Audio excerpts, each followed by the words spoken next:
Welcome to the Midlife Dating Without the Crisis podcast, helping both baby boomers and Gen Xers maintain their sanity and survive the online dating experience. If you're a single guy or gal who find themselves back on the dating market, getting that second chance to an even better relationship, we've got your back. And now, from the 50 Dates at 50 studios, helping to bring the fun back into dating, here's your host, Paul Nelson. Hello, 50 Daters.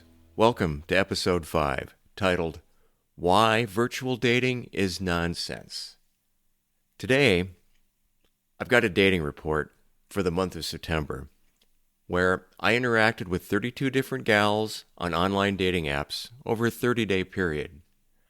By the end of this episode, you'll know what successful online dating ratios look like as we dig into the ghostings, the deletions, the actual calls, the canceled calls, the actual dates, the meetups, and second dates, all if you're dating with purpose and using the 311 rule.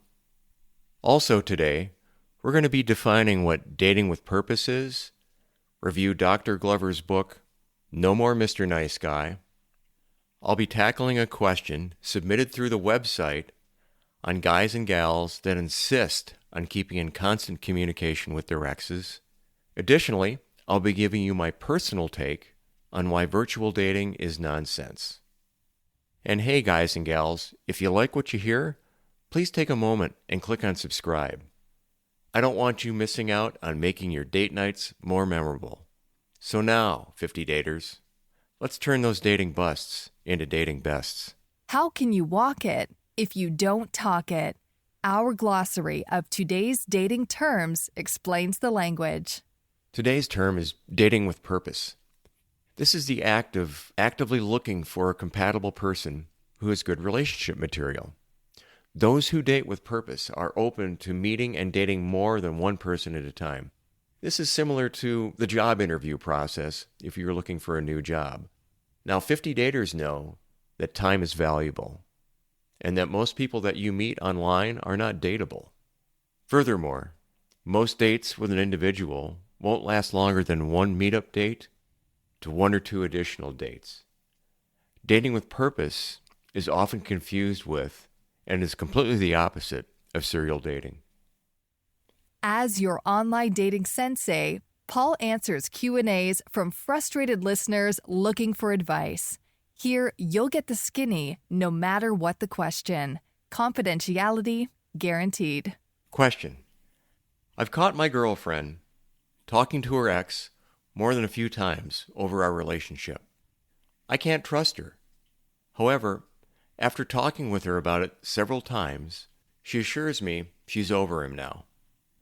I treat her like the queen she deserves to be, but I don't think she's over him. I suspect she's talking with him again. What should I do? William, age 54, Seal Beach. William, there are a lot of things going on here, although a few key words give me a pretty good idea what's wrong. It sounds like you're suffering from nice guy syndrome. Here is why. First, nice guys like project women whom they believe they can fix. Sounds like your gal is a fixer-upper. Second, you use the term queen. When a nice guy treats a woman like a queen, he does nice things for her, expecting something in return. Queen treatment is actually a turnoff for most women. However, women that continually need fixing will definitely take advantage of it. Third, if a woman is generally attracted to you, she won't be covertly communicating with her ex. Unless, of course, she and her ex have kids, which is an entirely different story. I'm going to assume that's not the case. My experience tells me that you've probably been coming on too strong. Most likely you've been spending way too much time around her, being needy, especially right after the times you've caught her communicating with her ex. In this situation, men generally tend to double down in an attempt to compensate, spending even more time around her, thinking that this will correct the situation. The reality is, this does the exact opposite and will drive her into the arms of her ex. When one is not quite over their ex, they'll think of all the good times they had and not the bad. And when they think about this and then you add the absence of being around them, the absence creates attraction. With the COVID-19 lockdowns, most couples were spending way too much time together. You've most likely been caught up in that. That is exactly why you need to back off and give her some space. Let her contact you when she is ready. Use absence in your favor, just like it has worked for her ex. Keep in mind, however, that this is not the same as playing games. You need to figure out if you really are in a relationship with her and overcome your nice guyness. You have to get the book, No More Mr. Nice Guy. I highly recommend listening to the audio format in your car on the way to and from work. Every time you feel the urge to contact her, go listen to the book instead. Once you finish it, you'll have a completely different perspective on how to approach things. William, I know exactly what you're thinking right now. What if she doesn't call? Then you know where you really stand. It's important to remember that you can't change her. You can only change yourself and challenge yourself to be a better man, a 50-dater man. Today's special is a dating relationship book review with need-to-know dating takeaways. Our review for this episode is the book No More Mr. Nice Guy by Dr. Robert A. Glover, published in the year 2000. No More Mr. Nice Guy is about the perils of becoming a nice guy. Dr. Glover states that nice guys believe if they are good, giving, and caring, they will in return be happy, loved, and fulfilled. This is also known as nice guy syndrome. In his practice as a psychotherapist, Dr. Glover encountered countless resentful and frustrated nice guys. It's important to note here that the term nice guy does not refer to someone with actual nice behavior, but rather to someone with a belief system of a nice guy. At 50 Dates, I refer to nice guys in two different fashions. Nice guy in the noun form, which is what Dr. Robert Glover is talking about, and then there's nice guy in the verb form. That's just behaving nicely or behaving in a good way. Henceforth, this entire book review here is about nice guy in the noun term. Many nice guys harbor negative traits that make them anything but nice. Some nice guy traits include being manipulative, being passive-aggressive, being controlling, giving to get, having deep-massed rage, and having problems with intimacy and sexual relationships. Nice guys tend to go from one extreme to the other, and they're also looking for something to fix, especially when it comes to women. Nice guys will fall all over themselves to please the woman they are dating. The women will become their projects, and the nice guys will drop everything for the woman's attention. This is known as caretaking. Nice guy behaviors are well defined in the book, which also offers some great explanations on how nice guys became who they are. In his practice, Dr. Glover eventually held therapy groups to help men kick nice guy syndrome. There are many examples of stories from over 1,800 hours of working with nice guys. The book contains a series of 46 breaking free activities, and the stories that follow the real-life results of these breaking free activities. We see how Dr. Glover changed men from victims of full nice guy bitterness to legitimate, cohesive people. Personally speaking, I was thoroughly captivated by this book. Through it, I identified many nice guy behaviors that I had and eventually shed when I was young. Some of the girls I dated while in high school were what the book terms as projects, where guys think they can fix a troubled or a problem girl. Meanwhile, I didn't break through my giving to get habit until my 20s. I was very talented at fixing cars and could easily change an engine or a transmission in a car. I repaired many cars for gals thinking that they would date me for saving them thousands of dollars in repairs. One time, I replaced a heater in this gal's car, only to find out that she was with another guy during the weekend I was repairing her car. Later in my 30s, I had a musical electronics repair business in Anaheim where I specialized in repairing guitar amps and mixers and keyboards, things that focused in the music industry. And I didn't learn to say no to repairs outside of my expertise for quite a while. To be helpful, I would accept just about anything in for repair. I ended up with many pieces that I could not repair and many angry customers as a result. I finally learned to check my ego, to say the word no, and to ask for help when I cannot figure out how to repair problems on my own. Why 50 Daters need to read this book. I'm speaking to both men and women.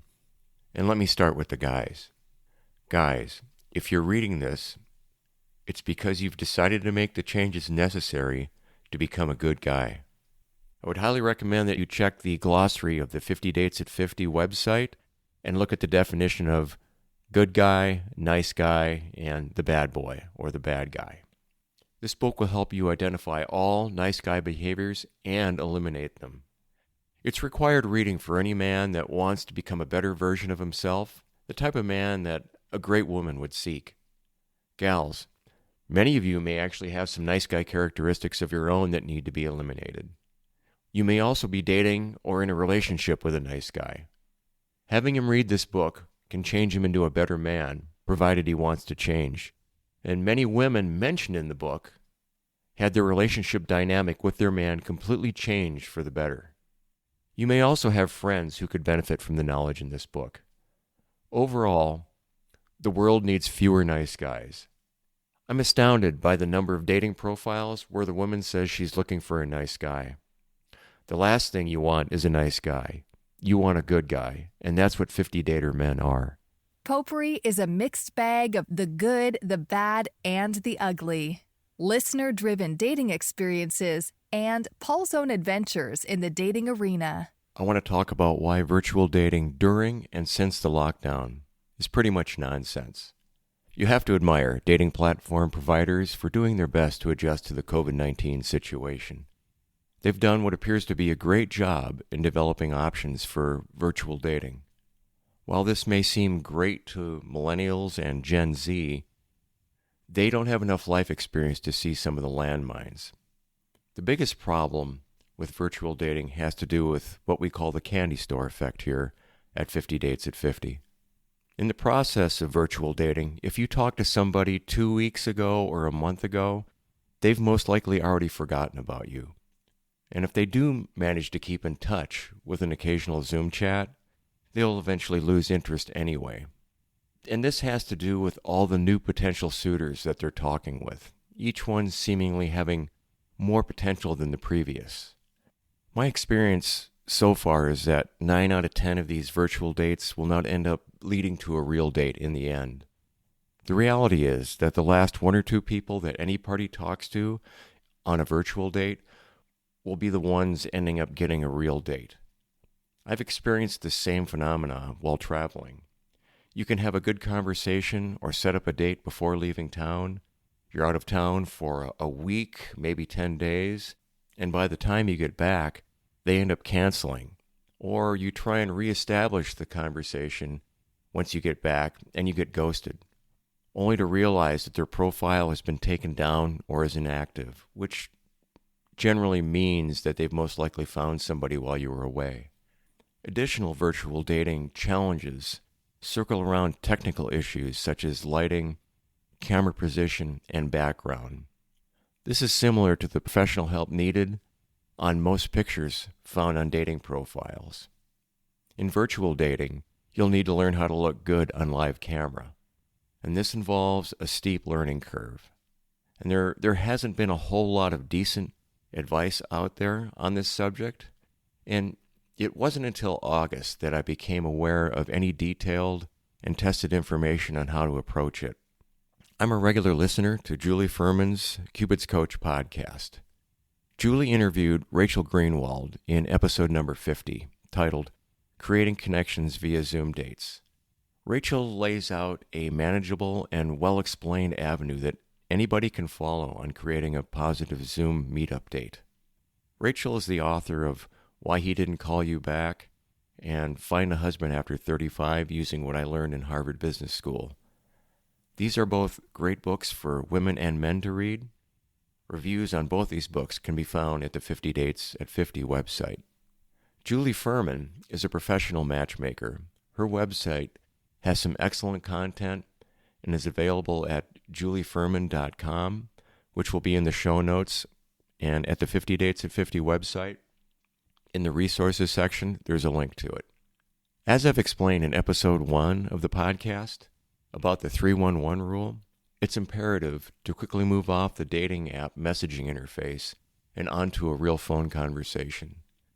The phone call is crucial for weeding out the pretenders. Just by asking the other party if you're open to moving your text or message conversation to a phone call, you will eliminate half the pretenders. Those that are not serious will immediately ghost you. Those that are honestly interested will agree to a phone call. Now at this point, here is where you have the option of making that first call into a Zoom meetup. If you do this, keep your Zoom call to about 45 minutes max. Why such a short time? Easy. The longer you talk, the higher the probability of you putting your foot in your mouth. And not putting your foot in your mouth is one of the big keys on getting to the second date. With virtual dating, you're stuck between a phone call and a first face-to-face meetup.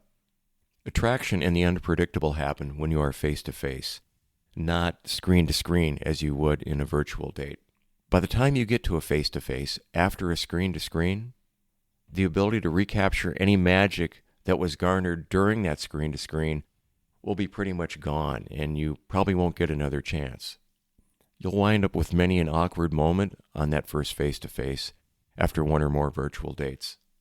So the goal is to get to the phone call or the Zoom meetup as quickly as possible and keep things brief. If the Zoom meetup flows well, ask for a face-to-face meetup date.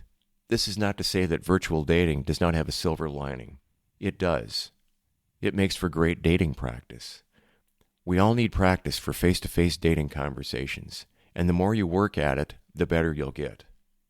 So as long as you understand this, I say move forward with virtual dating to get ready for when you can start meeting people face-to-face again. Since the lockdown is lifted, I've noticed that the virtual meetup is preferred about 10 to 15% of the time over the regular phone call. And this is probably here to stay to some degree. So, 50 daters, practice, practice, practice. So you'll be ready to meet that great potential match when the opportunity presents itself. Popularity. What is it made of? How does a person get to be popular with lots of people and have a few close friends, too? Let's watch and see what makes people like one person and not another. Hey, Jerry, there's that new girl in our math class. Oh, yes. Her name's Carolyn Ames. She's a swell kid. Why? You know her? Not very well. I wish I did. I don't know what it is, but there's something about her you like. Well, she always looks nice to start with. Yeah, especially when you compare her with some of the weird characters in this place. Yoo-hoo! Ginny thinks that she has the key to popularity, parking in cars with the boys at night. When Jerry brags about taking Ginny out, he learns that she dates all the boys, and he feels less important. What about Ginny? Does that make her really popular? Do the boys and girls like her? Is she welcome to join this group? Hi, Betty. Ellie. You can rest your tray here, Ginny, for a minute. Thanks. Say, Wally, how's the play coming along? Oh, okay, Jenny.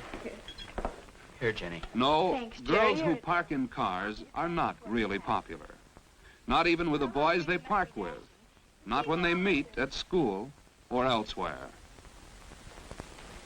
Nothing like being Miss Popularity. Yeah. Meow, meow. Okay, Ellie.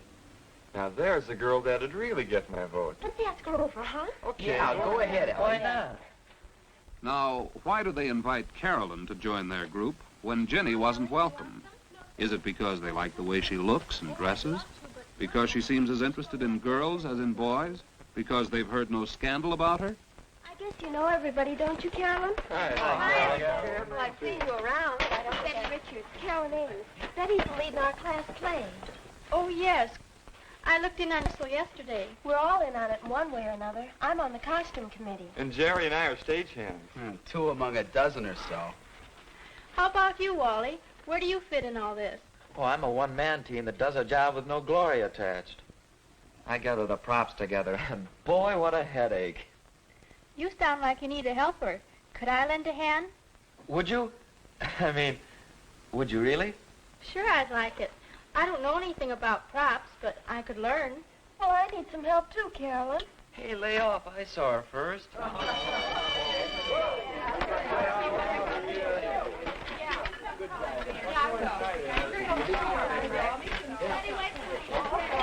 Say, we ought to get together and talk over those props a little.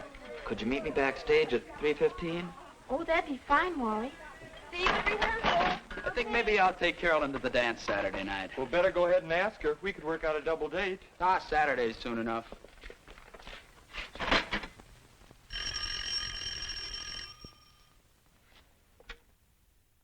Back in our high school and college days, being popular was one of the best ways to get dates.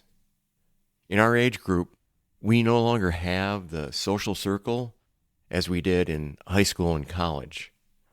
However, one of the biggest pluses that online dating has to offer us is it allows us to bypass the normal social circles of yesteryear. You don't need to be popular to be successful in online dating. All you need to do is put yourself out there, make the time, show up, and be present. Being present means putting an effort into and participating in the date. Speaking of being present, I had 3 dates last month where the women completely stopped participating in the date. One, right upon meeting her, she showed up with a really bad attitude, which sabotaged the entire evening. She had fun during the activity portion of the date, and then went right back to the crappy attitude. The other two took about 15 minutes in before they stopped being present. In both instances, we had a great conversation going, and while they were talking, in mid-sentence, they stopped for a brief moment. Their body language changed, the tone of their voice changed, and it's like they threw an internal switch and then proceeded to just mail it in for the rest of the date. It's almost as if they realized they were having this fun conversation and something inside of them was not going to allow that to continue. I've learned that when this happens, it generally has nothing to do with me personally, as I've learned not to say stupid stuff that will disqualify me that quickly. It's usually something on their side that's holding them back, and there's really nothing you can do about it when this happens. In many cases, they're probably in a different phase of dating than you are. Generally speaking, the song Love Stinks by the Jay Giles Band describes best as to what's going on here with this lyric. You love her, but she loves him, and he loves somebody else. You just can't win. But I digress. About being more present on the date, and back to my point, not having to be Mr. or Mrs. Popularity to be successful in online dating. With online dating, all of us are on equal footing, and we can all easily compete.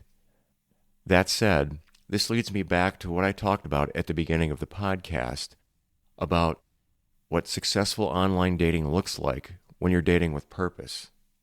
So, without further ado, here's what successful online dating looks like with my September 2021 dating report. Remember here, the goal is to get in front of the person you're interested in dating and meet face to face and see if you have a potential fit with your 5 deal breakers and 5 deal makers. This is not some type of scoring system or any type of bragging. The bottom line is online dating is a numbers game, and we as 50 daters need to take specific deliberate steps to put the numbers in our favor. And we need to know what realistic numbers look like when you have a profile with good pictures, and good pictures are extremely important, The profile needs to be well written. Additionally, you have to have practiced your dating skills. So for September, I was using the apps Bumble, Hinge, Tinder, and Coffee Meets Bagel. Only 3 apps active at any one time out of the 4, which are now currently all on pause as I practice right swipe discipline and I work my way through the current pool of dating potentials. I know numbers don't translate well in an audio format, so I'm going to keep this as simple as I can. Out of 32 dating app conversations, I was ghosted or deleted a total of 21 times. That means I had 11 successful dating app conversations.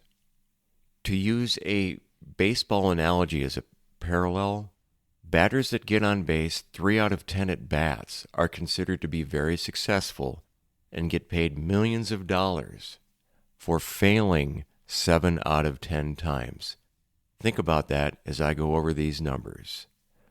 Successful professional batters in baseball get on base only 3 out of every 10 at-bats. That means if you're getting ghosted 2 out of every 3 conversations, you're actually doing pretty well. Of the remaining 11 conversations, I set up 11 phone calls. 8 gals were available for the calls, 3 were not. Out of those 8 calls, 4 resulted in meetup dates. Out of those 4 meetup dates, 2 resulted in second dates. All of this using the 3-1-1 rule, so I'm not wasting a lot of time. These are real numbers. They were a little higher pre-COVID and worse about 6 months ago when lockdown finally lifted in Southern California here.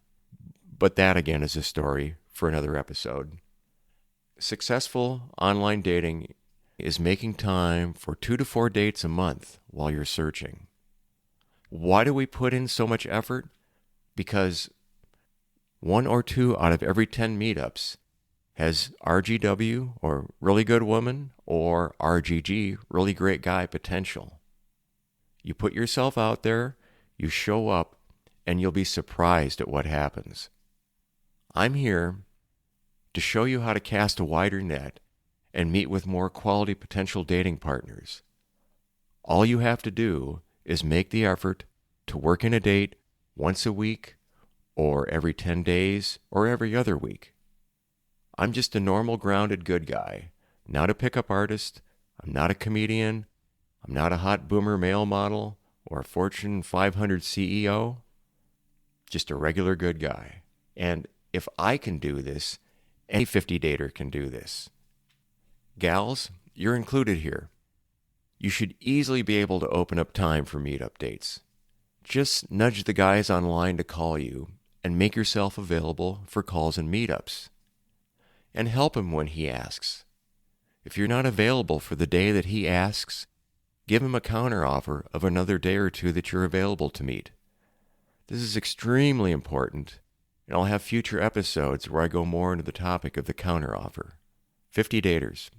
If you stick with me, you can easily have 2 to 4 dates per month during your dating with purpose process, and it won't take a lot of your time. And you'll never run out of fun date ideas. I can hear it now, but Paul, I don't have that kind of time.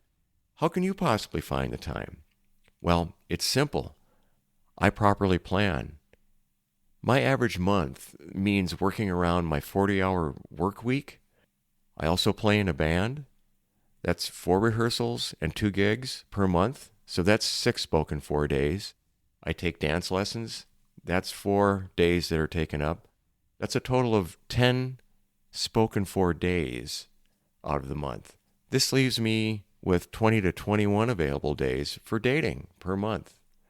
Now, when I'm not dating, I fill in those gaps with putting this podcast together.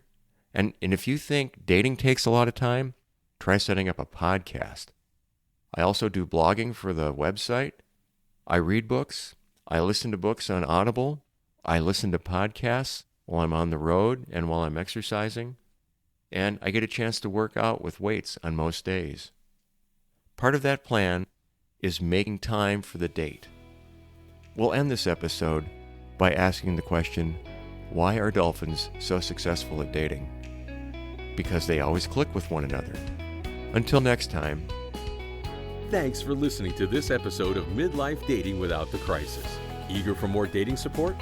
Visit 50datesat50.com for lots of free quality content. Get access to dating and relationship commentary, advice, Q&A, funny stories, movie and book reviews, along with other resources to help 50 daters sort out the pretenders and find quality dating and relationship-minded people. And remember to subscribe so you don't miss an episode.